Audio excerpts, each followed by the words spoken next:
Hi అండి. ఒక customer ఈ శారీని ఇచ్చారు. ఇది బ్లౌజ్ ఇలా వచ్చిందనమాట, బ్లౌజ్ పీస్.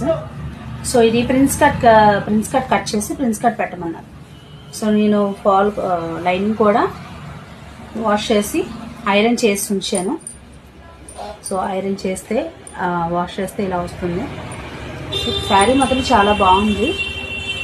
ఫుల్ వర్క్ వచ్చింది. ఫుల్ వర్క్ వచ్చి మధ్య మధ్యలో చిన్న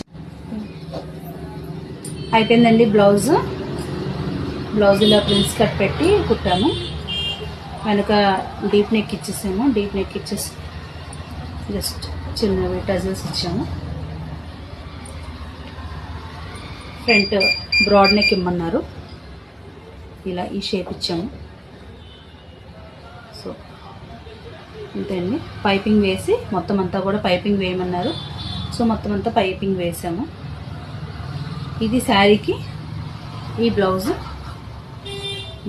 ఇలా సెట్ చేస్తాం. అయితే శారీలోనే ఒక చిన్న పీస్ మిగిలింది. ఆ పీస్తో చిన్న పర్స్ స్టిచ్ చేశాను. చాలా చిన్నది, జస్ట్ చిన్న పర్స్ ఒకటి స్టిచ్ చేశాను. శారీలో వచ్చిన బ్లౌజ్ పీస్తో ఈ కాంబినేషన్తో ఇలా ఒక చిన్న పర్స్ని స్టిచ్ చేశాను. వీడియో మీకు నచ్చితే కనుక లైక్ చేయండి, షేర్ చేయండి, సబ్స్క్రైబ్ చేసుకోండి. Thank you.